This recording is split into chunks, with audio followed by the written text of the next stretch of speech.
Le nostre vite sono decisamente piene e ripetitive. Ci svegliamo al suono di una sveglia, chiediamo l'aiuto di un cardiologo o di un veterinario mentre ci prepariamo per andare al lavoro.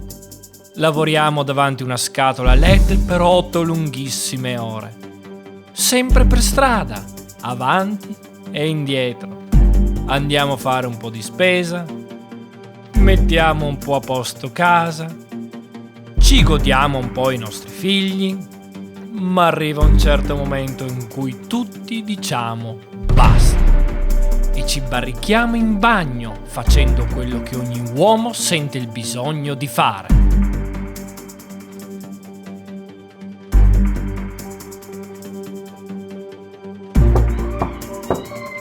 Ma sei vivo? Cosa stai facendo lì dentro? No, non entrare, sto guardando YouPorn.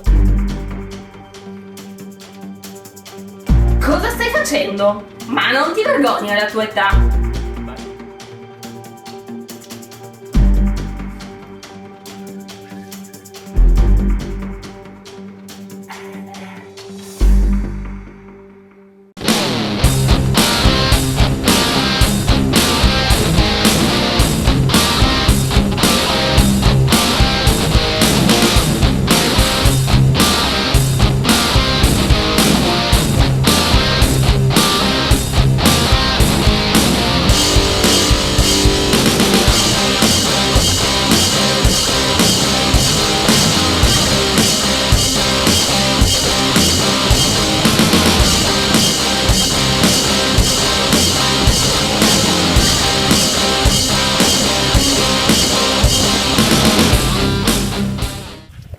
Cari amici della Good Terror, buongiorno a tutti quanti.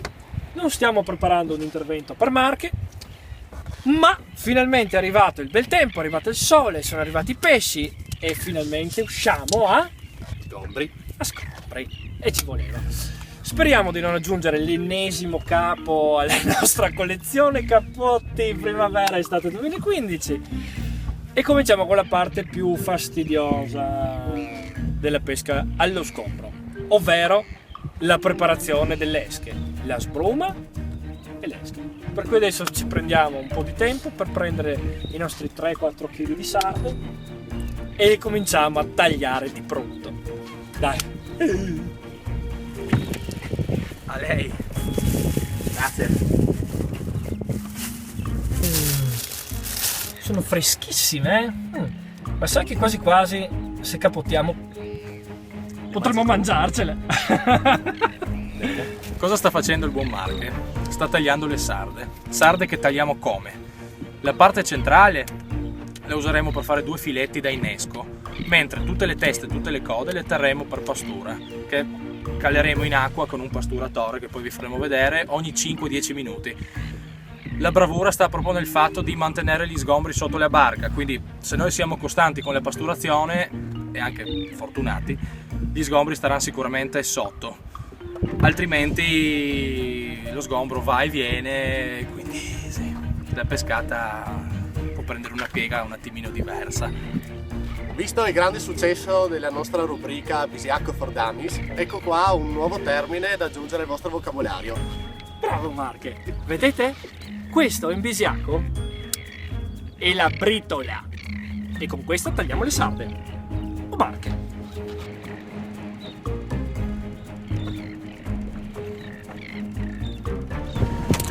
Bene, siamo arrivati, siamo su una battimetrica di 24 metri, ora caleremo l'ancora, ci ancoriamo, sbrumiamo, quindi caleremo la pastura e inizieremo a pescare. 20 metri qui insomma. 24 metri. 24, caliamo sul fondo, diamo ancora un 10 metri così siamo sicuri di fermarci. Vabbè, che puzza da Marche, ma stai facendo una cosa schifosissima. Ne vuoi un po'? No, basta, ti prego, non ce la faccio più. Ma voi sapete perché ci siamo messi qui? Guardate come tira la corrente. Noi siamo dietro a tutte queste barche qui davanti e gli ruberemo tutta la sbruma. Ah, bracconello, che non sei altro. Ma non si fanno queste cose, capitano? Sì, si fanno. Sono le cattiverie. Del mio. Dunque, appurato che la pastura è la parte più importante di questa pesca, ecco come procediamo. Tagliamo le sarde, teste e code e le utilizzeremo con il pasturatore a mano, ogni 10-15 minuti se siamo bravi, o di più se siamo pigri, come pastura per tenere gli sgombri possibilmente sotto la barca. Proprio a mano, come i vermi. Voi lì con i guantini. A mano. Puzzerai per un mese. Useremo poi la sbruma in sacco, acquistata in negozio di pesca dal buon Alex come richiamo per i branchi. È un composto schifoso e puzzolente che però ha un forte potere attirante. Useremo 2 sacchi, applicheremo dei tagli alla rete per farci passare una corda e poi li caleremo. Facciamo questo lavoro sempre in acqua, Perché altrimenti la barca puzzerà per sempre. Mamma mia, ma che bel sacchettino putrescente. Ok, E caliamo. caliamo. Finché arriviamo sul fondo, Sì. alziamo 1 metro e lo fissiamo.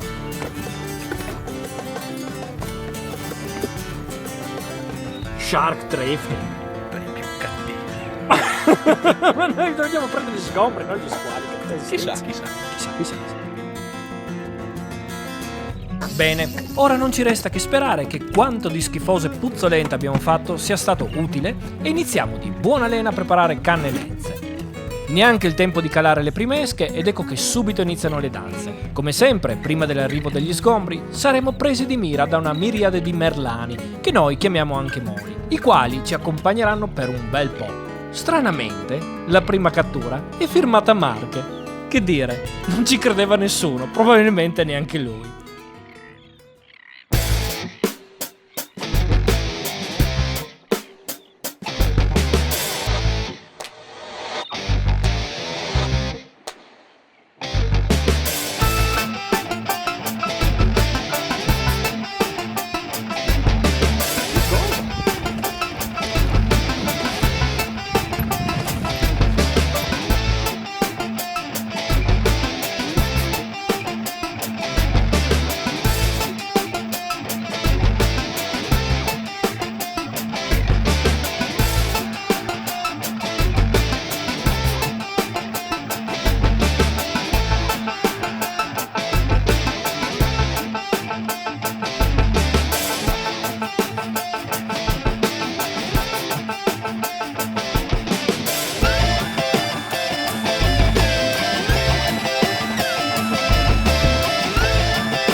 pesciolino un po' più lento.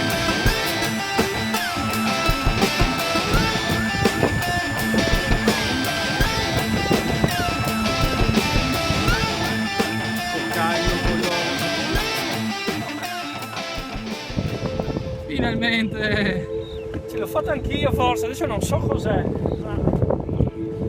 Vediamo, magari uno sgomberetto. Forse anche Marche. Oh! Vediamo. No, una super tracina, cazzo. Ostia boia. Cazzo. Grossa. Questa però è proprio bella. Allora. Eh sì amici, purtroppo nei nostri spot e praticando questo tipo di pesca è decisamente frequente incappare in qualche tracina, chiamata anche pesce ragno. È un pesce abituale dei fondali sabbiosi in tutto il Mediterraneo e sono considerate pesce povero, ma in realtà le loro carni sono delicate e prelibate. La loro peculiarità è quella di essere provviste di una pinna dorsale composta da 5-6 raggi cavi, color marrone scuro, collegati ad una ghiandola velenifera. Anche l'opercolo branchiale ne è provvisto. Se veniamo a punti, il dolore è molto forte, con un bruciore esteso che raggiunge il suo massimo 30-45 minuti dopo la puntura, e il dolore può durare anche 24 ore, accompagnato da nausea, vomito e in alcuni casi anche svenimenti e febbre. Un consiglio: il veleno è termolabile, per cui per avere un po' di sollievo vi consigliamo di immergere la zona punta in acqua calda o sotto la sabbia riscaldata dal sole. Può dare sollievo, però niente di più, una volta a punti ve la dovrete godere tutta. Ecco perché bisogna stare estremamente attenti e maneggiare questi pesci con tutta la cura e rispetto che meritano.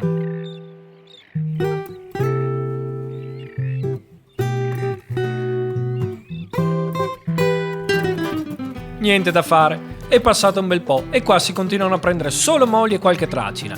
Bisogna cambiare tattica perché pescare sul fondo quasi non sta pagando come dovrebbe. Certo, stiamo prendendo un pesce dietro l'altro, ma sono merlani e noi vogliamo gli sgombri. E che cavolo, abbiamo fatto tutto questo lavoro per loro. Cosa fare dunque? Beh, siamo decisamente a inizio stagione per gli sgombri, difficilmente troveremo mangianze epiche. Siamo a fine maggio dopo tutto, ma dobbiamo comunque trovare l'altezza giusta perché siamo sicuri che ci sono. Per cui, prima cosa, alziamo di qualche metro dal fondo la bruma. Vediamo di preparare una nuova bella carica col pasturatore e iniziamo a cercarli a mezz'acqua. Però, che ci volete fare? Shh, non diciamo niente a Marche, facciamole incazzare un po'. La cosa più bella nella pesca è quando, non raggiungendo nessun obiettivo, si decide di cambiare tattica e immediatamente questa inizia a pagare. È una bella soddisfazione. Ecco infatti che Sici inizia finalmente la danza dello sgombro, anche se il primo non è decisamente meritato. Ecco, era più uno sgombro kamikaze.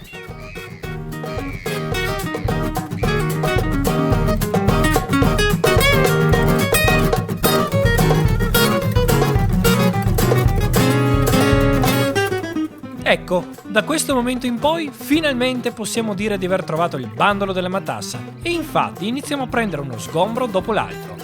Io e Sici. Marche sta ancora pescando sul fondo e continua a prendere i suoi bellissimi moli.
Ad un certo punto della giornata, Mark inizia a prendere in seria considerazione lo stalking estremo e inizia a pescare a pochi centimetri da Capitan Sitch.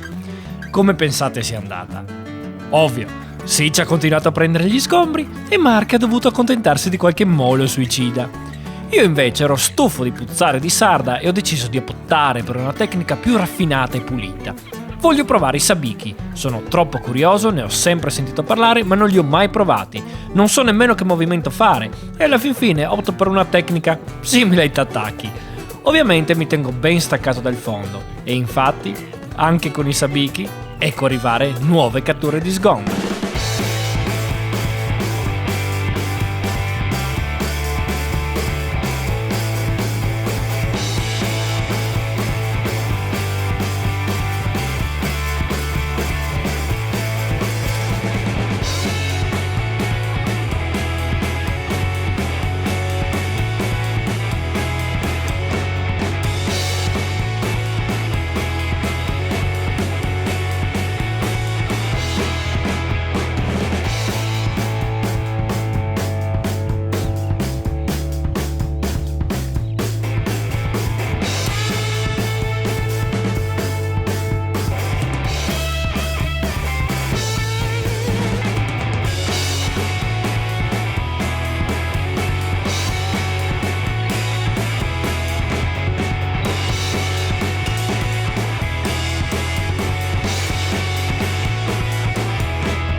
E insomma, super giornata oggi. Tante catture, nessuna d'Italia, ma veramente sportive e divertenti. La sera sta arrivando e anche questa nuova avventura è finita. E i nostri eroi ritornano a terra con un nuovo tramonto, tutto da gustare. Non più sotto la nostra stupenda scogliera Tristina, perché ora ci siamo trasferiti nella laguna di Grado, pronti per nuove avventure e sempre alla ricerca di nuovi orizzonti e di nuove sfide. Ciao a tutti e alla prossima avventura targata Gudo Terror!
La pipì del capitano è come la pipì degli angeli.